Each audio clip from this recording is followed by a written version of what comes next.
Hi, I'm Felicia. I'm an editorial director. I give Zoom meetings 5 out of 5. And for more reviews like this, please click below. So before Zoom meetings, my team was using Skype for Business. Loved it, but some people asked us to start using Zoom, started sending us Zoom links. So we were using it with some of our vendors, some of our advertisers, some of our remote team members. So made the switch, have pretty much been using Zoom for meetings, almost kind of 100% right now, and have really liked the switch. I like the functionality of Zoom, like the updates, like the ease of use and the ease of being able to invite people to meetings.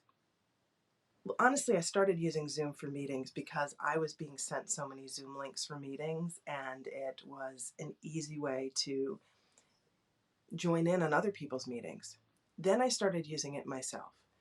And here's the thing, really the ease of use, the ease of inviting people to meetings, some of the functionalities like using the chat room, putting people in breakout rooms during kind of larger team projects or even classes has been really helpful. It's actually one of my favorite things about Zoom.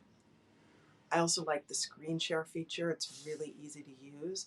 And in the screen share feature, you can choose to share part of your screen, not necessarily the whole screen.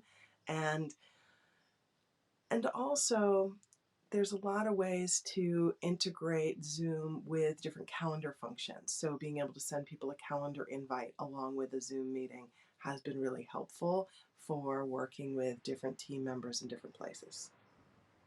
So I actually found it surprisingly easy to get started with Zoom meetings. I expected a little bit more of a learning curve, just understanding the functionality of it. Pretty easy to get started. One of the things I do notice is that Zoom updates a lot, which in the world we live in right now is really important.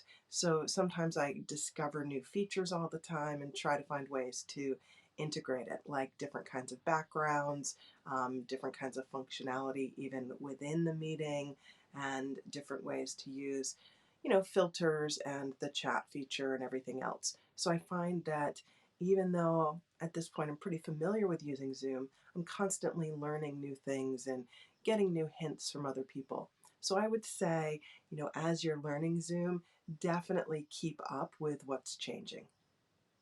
So if you don't have Zoom yet and you're considering it, it's pretty easy to use. And the nice thing is that the free version has a lot of functionality, so you can try it out and see how it works for you and your team. And definitely play around and try out all the different features and functions. Use things like breakout rooms in the chat box, and just keep experimenting with all the different ways it can help enhance the functionality of what you're doing.